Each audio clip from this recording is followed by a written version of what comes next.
요한계시록 2장 8절에서 11절 말씀을 중심으로 합니다.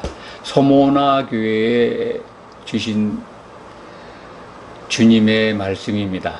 7교회에 주신 말씀은 어느 특정한 교회에 이렇게 보내진 말씀이지만 우리는 이걸 통시적으로 이 시대에 속한 모든 교회에도 주시는 말씀이다라고 생각하시기 바랍니다. 종말론자들은 종말에 임박해서 예수님 오시기 직전에 환난당한 교회들, 또 환난을 면제받는 교회들, 그러니까 예수님 재림하실 그 직전에 속한 교회들에게만 주신 말씀이기 때문에 안 봐도 된다, 이렇게 상징적인 말씀으로 해석을 하고 그렇게 가르치는 분들도 있는데 그렇지 않습니다. 초대교회 때부터 7교회, 실질적으로 아시아 지역에 이런 교회들이 있었고, 말씀을 보면은 그때부터 예수님 오실 때까지 이 세상에 존재하는 모든 교회 유형을 우리에게 보여주고 있습니다. 결국은 서모나 교회, 오늘 우리가 살펴보는 서모나 교회하고 빌라델피아 교회 외에는 다 책망을 받습니다. 아주 엄하게 질책을 받고 회개하라라고 명령을 받는데, 서모나 교회도 사실은 칭찬만 있지만 이 교회는 환난 기간 중에 순교당하는 운명을 가지고 있습니다. 오늘 말씀을 통해서 보면 그것을 우리가 알 수가 있습니다. 서모나라고 하는 말 뜻은 몰약이라고 합니다. 몰약이라고 헬라 말로 풀이하면 서모나 그러면 몰약. 몰약 그러면 기억나십니까?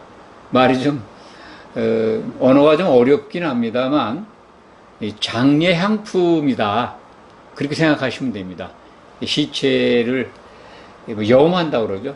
시체를 쌀 때 그 향품을 넣고 이렇게 묶는 것 같습니다. 세마포로 대개 시체를 쌌다고 합니다. 예수님의 그 장례에 돌아가신 다음에 예수님의 시체를 쌀 때 이 몰약을 넣습니다. 누가 가져오냐면 그 니고데모라고 하는, 밤에 예수님께 와가지고 말씀을 물었고 경청했던 유대의 높은 관원이죠. 니고데모가 그 요한복음에 보면 이 몰약을 가져와서 장례 향품으로 쓰도록 그렇게 마음을 씁니다. 또 이 동광박사가 예수님이 태어났을 때 동방 지역에, 그러니까 동쪽에 살던 과학자라고 봐야죠. 과학자들이 와서 예수님께 경배하고 이 선물을 주신 내용이 마태복음 2장에 기록되어 있는데, 거기에 이제 황금, 그다음에 이제 보석하고 이제 몰약이 들어 있습니다. 그것은 이제 보면은 몰약이라는 게 죽음과 관계가 돼 있다. 예수님이 세상에 그 죄를 짊어지고 갈 대제사장, 제물로 오신 분이다 라고 하는 거를 동방박사들은 알았던 것 같아요. 그래서 예수님의 죽음과 관련한 몰약을 선물로 가져온 것, 그것이 신약 성경에 기록되어 있습니다. 이게 서모나, 그럼 서모나라고 하는 교회의 이름을 통해서 우리는 교회의 운명을 짐작할 수가 있죠. 죽는다는 거죠. 뭘 죽느냐? 믿음을 지키기 위해서, 믿음을 끝까지 지켜야 하는 그러한 끝까지 충성을 다하라, 그렇게 말씀이 여기 기록되어 있습니다만, 죽기까지 충성을 다하라, 믿음만은 지키라는 말씀입니다. 전에 설명을 드렸습니다만, 죽기까지 믿음만은 지켜라, 이렇게 개역개정에 기록되어 있는 말씀, 충성을 다하라, 충성하라, 이 말씀보다는 믿음을 지키라 라고 하는 걸로 이렇게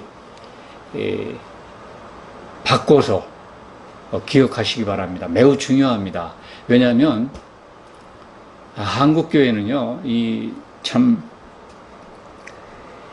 말씀을 교회의 성도들에게 교회에 충성을 하도록 유도하고, 또 격려하고, 심지어 이제 강요하는 하나의 수단으로 사용해 오고 있습니다. 저도 안수 받을 때, 그 목사 안수증, 거기 밑에 이제 이 말씀이 기록되어 있습니다. 오늘 그 서문화 교회에 보내신 10절인가요? 10절에 네가 죽기까지 충성을 다하라. 그렇게 기록되어 있죠? 그 문구가 뭐 장로를 장립한다든지 안수 집사를 세운다든지 권사 직분을 드린다든지 할 때 이 문장을 꼭 거기에 기록합니다. 그래서 그냥 최선을 다해서 교회에 충성을 다해야 된다라는 그런 마음가짐을 갖도록 그렇게 유도해 왔습니다. 누구나 다 뭐 그런 직분을 받은 분들은 다 공감할 겁니다. 이 충성이라고 표현되어 있기 때문에 그렇습니다. 그런데 그 충성이라는 게 대개 그런 자리에서 선포되는 말씀을 들으면 뭐 축사라든지 그런 또 메시지 그런 행사에서 설교자들이 하는 말씀들이 대개가 충성을 다하라. 누구한테 충성을 다하냐? 하나님께 충성을 다하라는 말씀도 있지만은 담임 목사께 충성하라고 그렇게 가르칩니다. 직분을 받는 분들에게. 참 우리나라 교회만 가지고 있는 아주 잘못된 관행이라고 저는 생각을 합니다. 말씀에 기록된 원문과 다르게 잘못 해석된 그것을 그냥 오용하는 거예요. 더욱 더 붙여가지고 잘못 사용하고 있다. 이것 때문에 많은 분들이 상처를 받고 교회를 떠나는 일도 있습니다. 현실적으로 충성을 이렇게 요구하는데 충성이라는 게 뭐겠습니까? 봉사하는 것도 있지만은 실질적으로 교회에서 가르치는 교훈이 자기가 아는 성경 지식과 달라도 억지로 순종해야 되고 복종해야 되고 따라야 되고 또 다른 충성은 교회에 필요한 것들을 뒷받침을 많이 해야 될 거 아니겠습니까? 그 충성 속에는 11조와 헌금과 헌신 이런 것들이 들어가 있습니다. 노력봉사와. 그래서 그런 것들이 너무나 힘들고 피곤해서 신앙에서 멀어지는 분들도 있습니다. 그러니까 정말 맹인을 인도하면 둘 다 구덩이에 빠진다고 실족하게 하는 거죠. 원래 말씀은 죽기까지 믿음만은 지켜라, 그런 말씀입니다. 서문화 교회에는 이렇게 운명이 정해져 있어요. 암시되어 있습니다. 서문화 교회의 현실, 그 당시에 그 메시지를 받을 당시, 초대교회 당시에 실질적으로 소아시아 지역에 있었던 서문화 교회의 상황은 굉장히 가난하고 궁핍했던 것 같습니다. 그렇다면 그러한 유형의 교회가 지금도 있습니다. 교회 시대를 통틀어도 통시적으로 봐야죠. 항상 예수님이 오신 다음에 초대교회가 세워져 그 이후로 예수님 오실 때까지 이 땅에는 서문화 교회 같은 교회가 존재합니다. 현실적으로 매우 어려워요. 궁핍합니다. 그리고 핍박도 받습니다. 누구한테 받아요? 자칭 유대인이라는 사람들한테 핍박받아요. 오늘 말씀에 우리가 읽었습니다만 그 말씀이 들어있지 않습니까?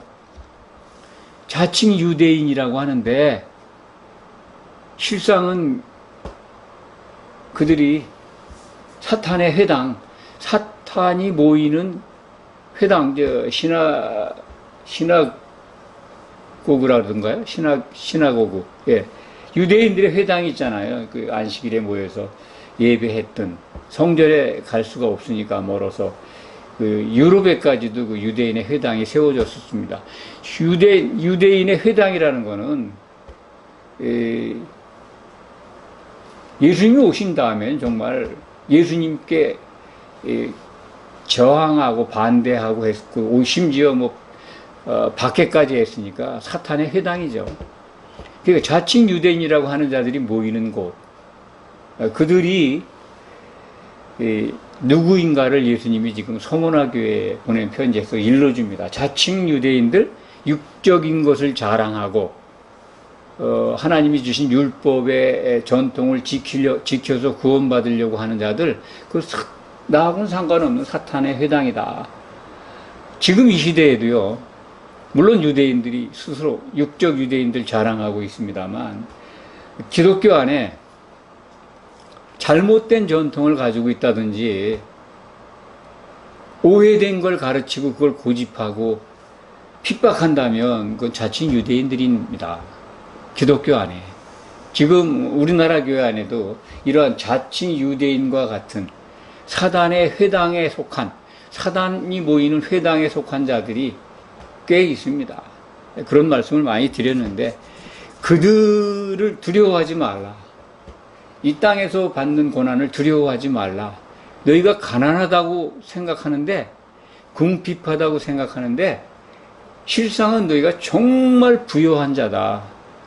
현실적으로는 가난한 교회입니다. 적어도 세물가 교회 같은 교회라고 생각을 합니다. 누가 봐도 성도 수가 많습니까? 그렇다고 예배 환경이 좋습니까? 그렇지 않습니까?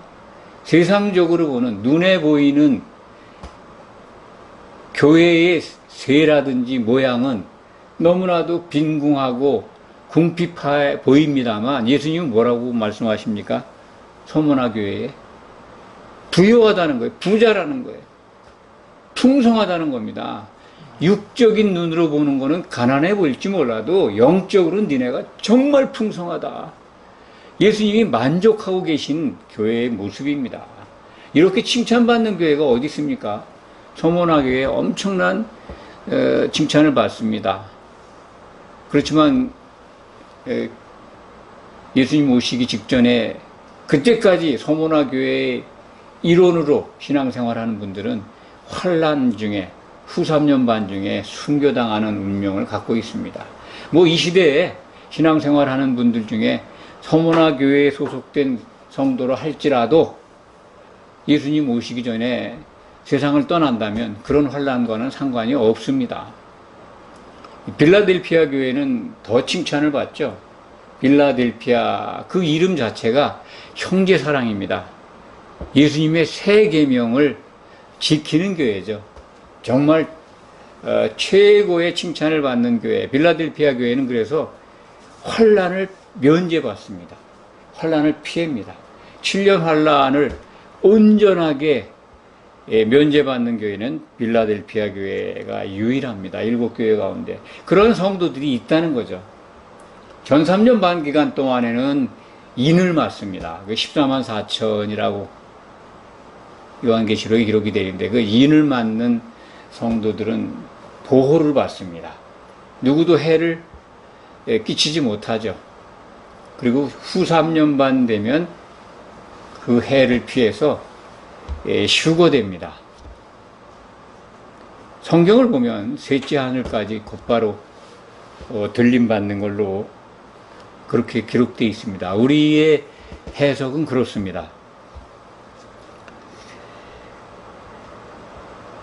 먼저 이 하나님이 어떤 분인가 하는 것을 잠깐 말씀드리겠습니다. 오늘 예수님이 자기를 소개하는 말씀이 그렇게 들어있죠.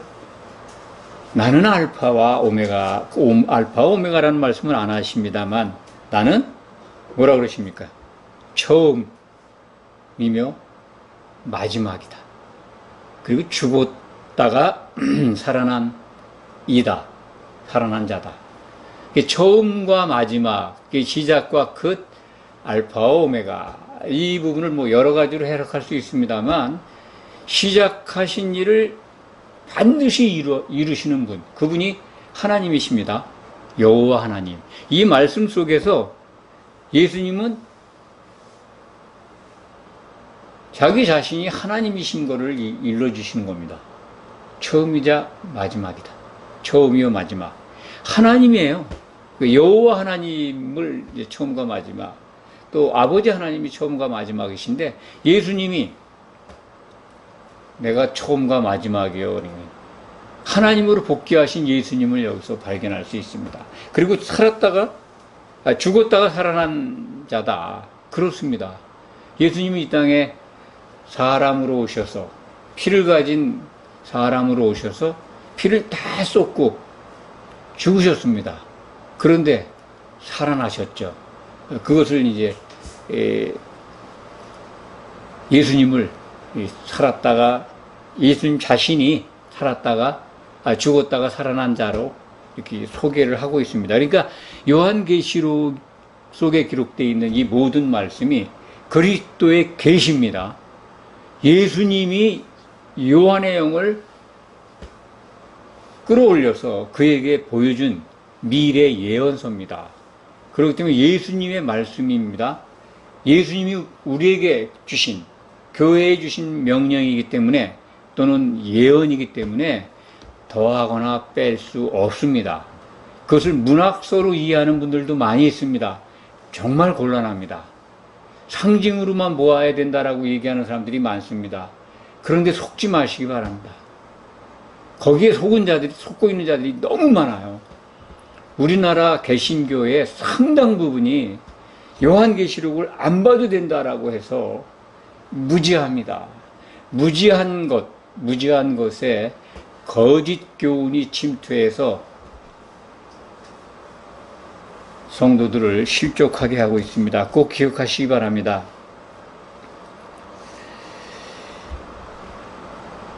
죽도록 충성하라. 끝까지 믿음만은 지켜라 하는 부분을 좀 더 말씀드리겠습니다. 그 믿음이라는 것을 우리가 이해해야 되겠죠. 믿음. 예수님이 창시하신 믿음이라는 겁니다. 히브리서 12장 2절을 한번 펴서 읽어보시기 바랍니다. 거기에 보면 믿음의 주요 온전케 하시는 이인 예수를 바라보자 이렇게 기록되어 있습니다. 그 믿음의 주라는 게 창조자라는 겁니다. 믿음을 창시하신 분입니다. 그리고 온전케 하신다는 건 완성하신다는 겁니다. 종결했다는 겁니다. 믿음을 창조하시고 종결하신 분, 예수. 그분을 우리가 바라보는 겁니다. 그게 믿음입니다. 그런데 예수님의 믿음의 내용을 보면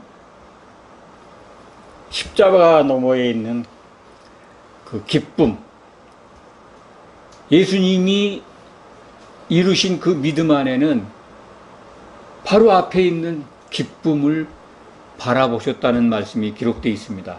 히브리서 12장 2절입니다. 그 기쁨을 보시고 부끄러움을 참고 믿음을 이뤄내신 겁니다. 그 기쁨이 뭘까요? 그 결혼입니다. 아버지께서 창세전에 세우신 뜻이 이루어지는 그걸 보고 기뻐하신 거예요. 그러면 예수님의 믿음의 알맹이는 결혼입니다. 결혼하실 거에 대해서 너무나 그것 때문에 모든 걸 다 참고 수치를 당하고 믿음을 이루신 겁니다. 예수님의 믿음이, 그리스도의 믿음이 결혼과 관계된 거라면 우리의 믿음은 뭡니까? 그러면 우리의 믿음이 어떤 믿음입니까? 그리스도의 믿음에 대한 소망이 뭡니까? 우리가 결혼에 참여한다는 거예요. 그게 우리 믿음의 핵심입니다. 그걸 잃어버리지 않으면요, 이기는 자 됩니다. 예수님이 다시 오시는 것을 믿는 거잖아요. 그럼 다시 오실 때 결혼하러 오신다는 거예요. 결혼하는 거 오시니까 내가 결혼 준비를 해야죠. 준비하면 절대로 탈락하지 않습니다. 그래서 믿음의 그게 알맹입니다. 그리스도의 믿음의 내용을 너무나 추상적으로 생각하고 있는데요.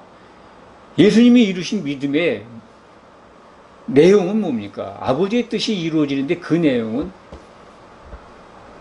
결혼하는 겁니다. 그래서 우리가 예수님을 바라본다는 것은 예수님이 결혼하는 걸 바라보는 거예요. 그게 우리 소망입니다.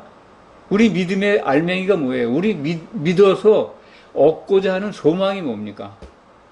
예수님 다시 오실 때 결혼식에 참여해서 혼인 만찬에 들어가는 거잖아요. 그 이기는 자가 되는 거니까. 그 이기는 자가 되면 상속자가 되고 하나님의 아들이라는 이름을 받고 새 예루살렘에서 세세무궁토록 하나님과 살게 된다고 하는 불변의 말씀을 받는 겁니다. 그 영광을 누리는 거거든요. 이게 믿음의 내용입니다. 그런데 그 믿음을 또 오해하니까 또 죽기까지 순교하는 경우가 있을지라도 믿음만은 지켜라고 하신 명령을 죽도록 충성하라고 번역을 해서 교회의 담임 목사에게 충성하고 교회 부흥에 충성하고 이렇게 변질시킨 겁니다. 맹인이 맹인을 인도하니까 그것도 우두머리 자리에 앉아서 맹인된 자가 인도하면 얼마나 많은 사람들이 함께 구덩이에 빠지겠습니까? 오늘 말씀을 그냥 서모나 교회에만 주신 말씀으로 오해하지 마시기 바랍니다. 모두의 말씀을 드렸습니다. 통시적으로 초대교회 때부터 예수님 오실 때까지 7교회 유형은 존재한다. 그 가운데 우리 소속되어 있는 겁니다. 그 중에 준비를 잘 못해서 이기는 자가 못되고 실족하는 자들, 그들을 어디 갑니까? 그리스도의 심판대에서 지옥에 던져지지 않습니까? 그런데 혼인잔치에 들어가는 자들은 성경은 최고의 부활이라고 증거합니다. 그 계시록 20장 6절에 나와 있죠. 4절부터 보시면 이 첫째 부활에 참여한 자들은 둘째 사망의 해를 받지 않는다. 첫째, 둘째 의미보다는 최고의 부활, 혼인 만찬에 들어가는 이기는 자가 된 그들은 둘째 사망의 해를 받지 않다. 둘째 사망의 그 권세가 그들을 다스리지 못한다라고 요한계시록 20장 6절에는 기록이 되어 있고, 오늘 말씀 소모나 교회에 주신 말씀 2장 11절이죠. 이기는 자는 둘째 사망의 해를 받지 아니하리라. 첫째 사망은 뭘까요? 둘째 사망이 있는데, 첫째 사망은 우리들의 육신이 죽는 겁니다. 성경에는 그렇습니다. 히브리서 9장 27절에 사람 모두 다 한 번 죽는 건 정해진 이치입니다. 다 죽습니다. 예외 없이 사람으로 이 땅에 태어났다면 다 죽습니다. 그 첫째 죽음이겠죠. 첫째 사망. 첫째 사망이라는 표현은 성경에 없습니다. 그 둘째 사망은 오늘 요한계시록 2장 11절, 계시록 20장 6절에 기록되어 있습니다. 둘째 사망이 있다는 거예요. 그거는 쉽게 말씀을 드리면 혼이 죽는 겁니다. 혼이. 첫째 사망은 육이 죽어요. 육이 죽지만 그 영이 거듭난 자들, 기독교인들이죠. 예수를 믿은 자들은 혼이 낙원에서 대기하고 있죠.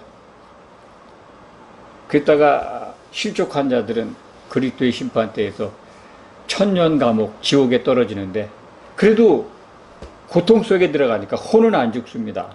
혼 안에 영이 살아있죠. 혼은 죽지 않습니다. 육체적 죽음에서. 그런데 혼이 죽는 경우가 있다는 거예요. 그게 둘째 사망입니다. 그게 일어나는 곳은 백보자 심판입니다. 마지막 심판.